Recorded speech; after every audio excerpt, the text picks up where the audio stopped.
Who's your commander? Good luck. Equip. Move to combat. Resolves. Now, before you attack Does me, anyone have an answer? well played. Good game.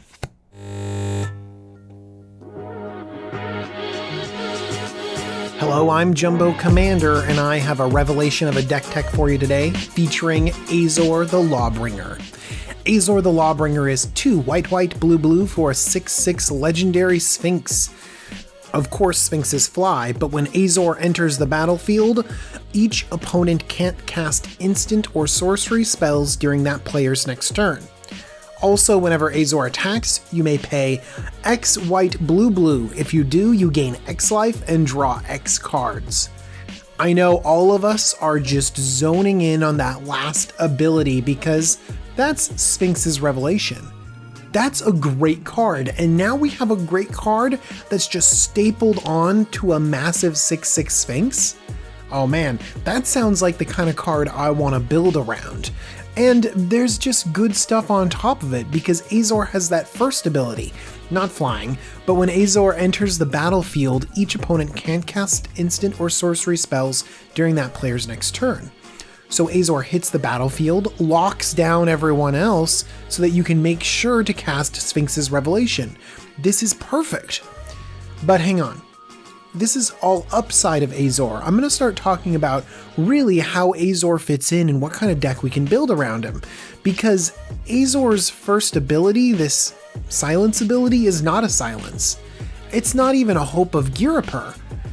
Basically, Azor says you can't cast sorceries during your turn, that's fine. But instants, well, you can find other times to cast instants. There's a lot of other turns in between your next turn and when the opponent really wants to cast spells. So, I mean, it can limit when you play instants, but that doesn't seem like a big drawback. I guess it just protects Azor from board wipes and, well, you know what? Not even a lot of removal. In Commander, we have Shriek Maws that will kill things, creature triggers. We have other abilities like enchantments that exile our giant sphinxes. So I'm not convinced about the protection that this first ability offers Azor. But Sphinx's Revelation has got to be good, right? Oh yeah, it is good, but the problem is that this Sphinx's Revelation has to happen on Azor's attack. This is not an end of turn Sphinx's Revelation. So I'm going to look at some of the characteristics of Azor, and we're going to just sit down and talk about him. First off, I think that he's a controlling commander. I might have talked some trash about how limiting his enter the battlefield trigger is, but it is something and it does shut down sorceries really well.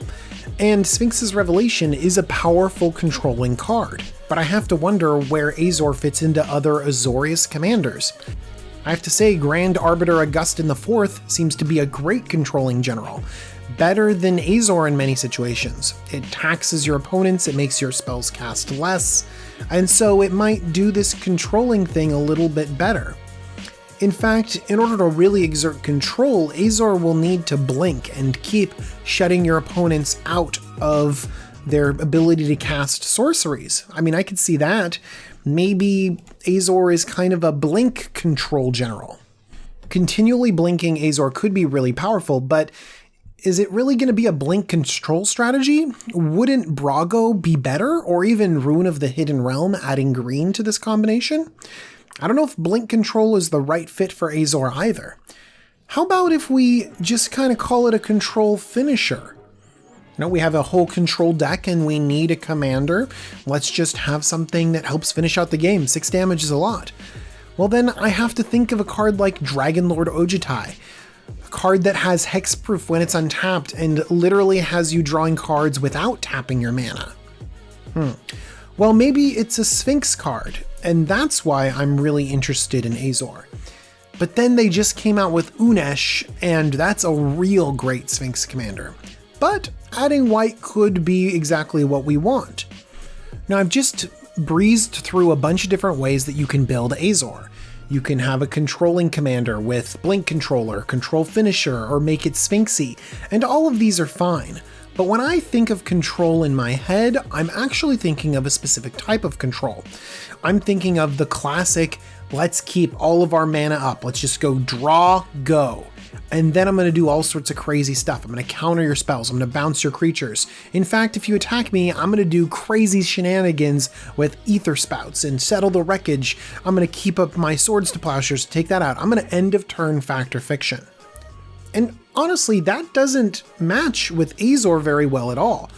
Azor wants you to swing, tap out your mana, and then draw all your cards.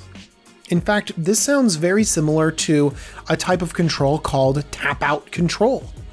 This is a strategy where you literally put your cards on the table and hope that they control the board. And that's what Azor kind of needs to do. You will swing in and literally tap out your mana. You're not holding up tons of counter spells and interaction. You're essentially trying to control the board with what you literally put out. Now, that can be really, really exciting to some people that you're not always playing around with counter spells, but for some people it might find it, I don't know, tedious. I mean, I personally like end of turn factor fiction and settle the wreckage and ether spouts. Those are really, really fun cards. So this doesn't mean that you have to go tap out control. It doesn't even mean that you have to go control with this general. I just think that this might be something that fits really well because I can see it fitting with the general's trigger, this Sphinx's revelation during combat phase. So let me talk to you a little bit about tap out control. I think some of the best ways to show you tap out control is with some awesome enchantments. I think Aura of Silence, which taxes your opponents, is really good and has the on the battlefield ability to take something out. I like Grasp of Fate that affects each one of your opponents. And one of my favorites has to be Board Wipes. I keep mentioning this board wipe because it's really underplayed. Tragic Arrogance. My favorite board wipe now. I can't think of one I like better. Tragic Arrogance is insane, and board wipes are often cast at sorcery speed, and they're very powerful in Commander, so we can see that tap out control might be something you're more interested in. I also like cards that discourage attacking, like Stalking Leonin. Now, Stalking Leonin is a new card that has an exciting little ability that makes me feel like I'm playing Aether Spouts or Settle the Wreckage, but it's something that literally exists on the battlefield and has some value and interacts with your opponents. Now, if you find that you have a lot of creatures that are essentially doing your controlling strategy for you, you can have some equipment to make those creatures actually worthwhile. I'm going to mention Sword of Feast and Famine, and that's because if this is equipped to Azor, you can waste all your mana in Sword of Feast and Famine to Sphinx's Revelation, and then when it hits your opponent, you'll untap all your lands and you'll be able to play all those spells. I know that's a little bit of Magic Christmas land, but come on, it's a cool sword. I also want to mention Spell Swindle. This is not a card for tap out control. You need to keep up 5 mana to Spell Swindle something, but wouldn't it be nice to Spell Swindle something huge, get all of these different treasures, and then put them all into Azor's activated ability and draw a bunch of cards and gain a bunch of life? That sounds really great. So even though it doesn't exactly fit with this strategy, I think I might play Spell Swindle anyways. And in this one situation, it might be better than Mana Drain. No, it's not better than Mana Drain. But Mana Drain, you're limited to using your mana in your first main phase. And with Spell Swindle, you can wait until your attack phase to sink all of that treasure into Azor. Okay, I don't know if tap out control fits very well, but now what I'm thinking of is something a little bit different, and that's pillow control. Pillow control is designed around the concept of a pillow fort. Basically, it's a fort that is not impenetrable, just really annoying to attack. And what gave me the inspiration for sort of a pillow fort general is decks built around Guafa Hazid Profiteer. Guafa Hazid is a legendary human rogue and he's a 2/2. And for a white and a blue and a tap, you can put a bribery counter on target creature you don't control. Its controller draws a card, and then that creature can't attack or block. Okay, Guafa Hazid is very interesting and definitely gives them an advantage by giving your opponents an extra card. So what if I don't like that friendly aspect of Guafa Hazid, but I definitely want some of that pillow fort?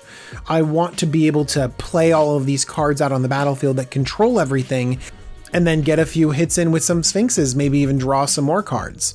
So in a pillow fort strategy, you want to prevent your opponent from attacking you. Propaganda and Ghostly Prisons are mainstays in this. I also like Orification because it's very flavorful.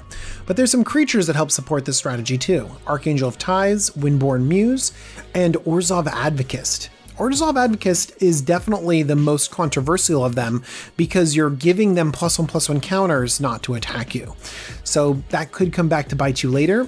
You can also limit the types of creatures that can attack you with cards like Crawl Space and Silent Arbiter, and one of my favorite cards, Fate Spinner. Fate Spinner is great because it forces your opponents to choose either draw step, main phase, or combat phase, and they have to skip the one that they choose. Okay.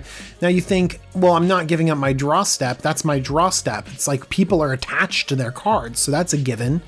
Then I guess it's a choice between main phase and combat phase. I guess I'll choose combat because screw you for playing Fate Spinner. But except if you skip your main phase, it's not just you not being able to cast sorceries, you don't even get a land drop. So as soon as you explain that to your opponents, they're like, I need my land drops.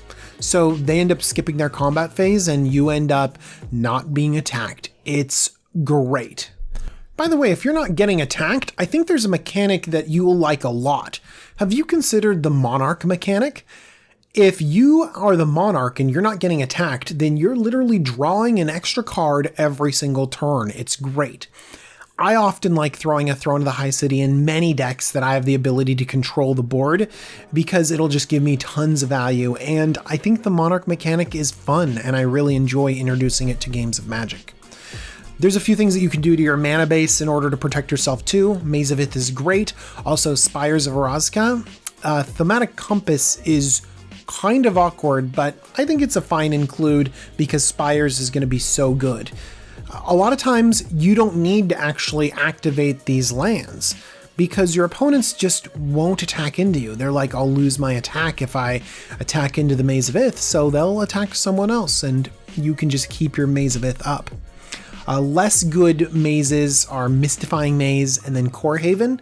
One of the reasons why I say that they're less good is that they have to target something else. Like Mystifying Maze has to exile target attacking creature an opponent controls. Core Haven just prevents all combat damage. Okay. The reason why the Maze of Ith and the Spires of Orazca are so good is because you can attack with your general and then use Maze of Ith to untap him and remove him from combat. Why would that be important? Because that allows you to cast your Sphinx's Revelation attached to Azor without really putting him in danger in combat. A definite positive, so these are must-include cards in this deck. Now, I mentioned a little bit of blink control and how I think that, well, maybe Braga would be better or Rune would be better, but you might be able to include some of that in this deck too, because there are some cards that are great for blinking that you just might want in your deck anyways. Cloudblazer, Solemn Simulacrum, Resolute Archangel. These are cards that can help control the game, ramp you, draw cards, gain life, all sorts of good stuff, but you can blink them. I've personally put in some utility blinkers in this specific deck, Eldrazi Displacer and Mistmeadow Witch. The reason why I've included these two is because they can blink your own stuff, but also in a pinch, they can take out some of your opponents for a little bit. Eldrazi Displacer returns the creature to the battlefield tapped. That can essentially fog a big creature coming at you. Mistmeadow Witch returns it at the beginning of the next end step. I agree that both of them are awkward. They're a little bit expensive. 2 white-blue on the Mistmeadow Witch and 2 and a colorless for Eldrazi Displacer. I know, these are not the easy blinks that a lot of other creatures have, but I think that these are worth it, both for controlling the game and sometimes just reactivating your Azor over and over again, keeping your opponents from casting sorceries. And as long as we're mentioning blink control, I do want to mention a few really great blink targets that will help with this Pelifort strategy. Portal Mage and Selfless Squire. If you can blink these, you can kind of take over the game. They're really fun, interactive cards. They might not fulfill the same role as tap out control strategy, but you might fit them in if you have a few blink enablers. The last thing I mentioned earlier was having a deck be definitively sphinxy. Well, you can add some sphinxes to this deck and have a little sphinx sub-theme. I really like Asperia, Supreme Judge, Unesh, Cryosphinx Sovereign, Sphinx of Athun, the best Sphinx, Consecrated Sphinx. In fact, Unesh and Sphinx of Athun have great enter the battlefield abilities. Maybe you can combine them with your blink control and then suddenly your deck's a little bit more thematic. Maybe these Sphinxes are your finishers because control decks sometimes have a hard time finishing out the game. And because the Sphinxes are so on flavor, I want to mention a few flavor includes Alhemerit's Archive along with Alhemerit High Arbiter. I actually don't think that the Archive is a good fit. Now, it doesn't mean you can't build your deck to take advantage of the Archive. You're probably telling me, but DJ, if you Sphinx's Rev for 5 and you have Alhemerit's Archive out, you draw 10 and gain 10 instead of 5. It's like double. Yes, I know, but do you really need double? If you're at the point in the game where you can Sphinx's Rev on a stick for 5, do you really need to go up to 10? Many of you are screaming at your screen, yes, you always need more cards and more life. And to that I say, sure, you can throw Alhemerit's Archive in there. But I really think you need more cards that will help the Archive work. Maybe you make sure that you have a lot of cantrips, ways to draw cards, and you can really take advantage of Alhemerit's Archive. But honestly, Sphinx's Revelation is powerful enough on its own that you don't need the Archive to power it up even more. Alhemerit has an effect I'm interested in. If I'm playing tap out control and I have ability to blink this Sphinx, then I kind of like being able to shut off cards in my opponent's hand. But 7 mana, I don't know. If I included the Sphinx, I think it'll be a flavor include, not exactly a power include. And speaking of some flavor inclusions, we have Azor's Gateway, literally our commander's gateway. It's gotta go in, right? And Azor's Elocutors. So the first one, a lot of people are freaking out about Azor's Gateway because it transforms into Sanctum of the Sun, the greatest of tapping cards ever, and it goes so well with Azor too.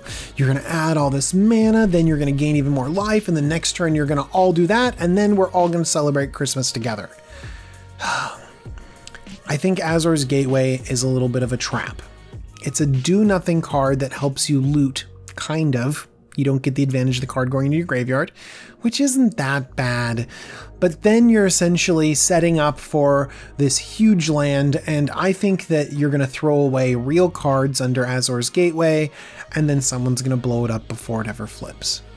I know, it's just sad. I mean, I could be wrong and this could be great in practice, but it feels like it's going to take forever to flip, and I feel like you're going to want to force it.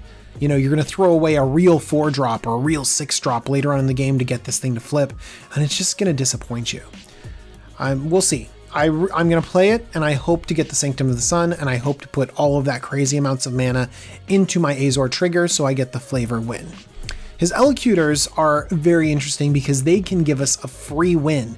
If we can lock down the board enough, if we can last 5 turns without taking damage, and these Elocutors stay on the battlefield, then we just win the game. Oh my gosh, it's so bad. Oh, there's so many hoops you have to jump through. I would like to play this card, but honestly, if you want a way to win the game, maybe you should just throw in an Approach of the Second Sun, and then maybe you can draw into it with Azor really, really quickly. I don't know. I think that his Elocutors are a flavor win, but I don't think you're ever going to actually win the game with him. So quickly, I want to summarize some of the problems, some of the strengths of Azor. I think one of the strengths is that he's awesome. He literally has Sphinx's Revolution stapled onto him. This Sphinx is amazing. And it's kind of a cool controlling commander because Sphinx's Revelation is a controlling card. But it doesn't really fit into one particular strategy. If you blink him in and out, that's great, but how much does limiting sorcery spells do for your opponents? I think mostly it'll just make them annoyed. And is it a good control finisher? Not as good as things that have protection. It has evasion, it can refill your hand, that's awesome, but it's not really going to end the game faster than a lot of other cards. Is it Sphinxy? Yeah, it's totally Sphinxy. It's in the right colors too, so that's a huge strength. But honestly, the only thing Sphinxy about it is his name and the creature type. There isn't really any synergy with other Sphinxes. So maybe it isn't as Sphinxy as I thought, even though I'm going to have a Sphinx subtype in that deck. That's why I felt that it was kind of a tap out deck, because we're already going to be tapping out for its activated ability if we ever get him to attack. So that sounds like it makes sense, and as long as we're doing a tap out strategy, I've decided to go down the route of Pillow Fort. So am I going to do a little bit of blinking? Yeah. Am I going to have some Sphinxes in there? Sure. But most of the time, I'm going to play at sorcery speed. I'm going to have enchantments locked down the board. I'm going to eventually play Azor and hopefully swing with him with all my protections in place, and then refill my hand so I can tap out and do it again. This has been my analysis for Azor the Lawbringer, this complicated Sphinx. Tell me what you think and how you would build your Azor deck. I want to thank so much to my associate producers, Lucky, Zach, and Brad. Thank you guys so much for supporting this channel and helping me with this awesome Sphinx idea. I'd like to also thank all my other patrons. Thank you guys so much for your support. You're the reason why my channel keeps on going. And I want to thank everyone for watching. You can check me out on Patreon, on Twitter, you can email me, you can send me something. There's tons of ways you can get a hold of me.